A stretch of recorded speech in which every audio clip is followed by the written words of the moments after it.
नमस्कार मित्रांनो, आई महालक्ष्मीच्या दर्शनासाठी आपण चिवरीला आलो आहोत। चिवरीमध्ये पोतराज परंपरा मोठ्या प्रमाणात पाळली जाते। पोतराजांना वाहण्याची सुद्धा परंपरा इथंच आहे। तर पोतराज या शब्दाचा उगमच द्रविडी दक्षिण भारतीय पोत्तुराजू या शब्दापासून झालेला आहे। पोत्तू म्हणजे रेडा किंवा बकरा आणि त्याचा बळी देणारा पोत्तुराजू, त्यापासून महाराष्ट्रामध्ये मराठीमध्ये पोतराज हा शब्द अपभ्रंश तयार झाला आहे।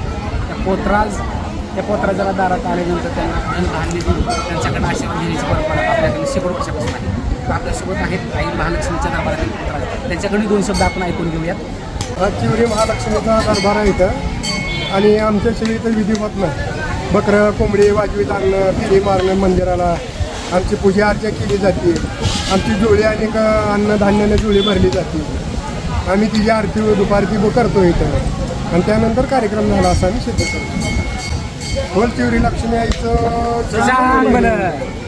आणि देवीच्या मंदिरामध्ये लिंगायत पुजारी आहेत आणि बाहेर बकऱ्या कोंबड्याच्या निवदाला जयभीमचे पुजारी आहेत आणि परंपरा पहिलं सुरुवातीपासून परंपरेनुसार देवीच्या पूजा अर्चा आणि दैनंदिन पूजा जे काही सेवा आहेत त्या वेगवेगळ्या जाती जमातीमध्ये विभागलेले आहेत।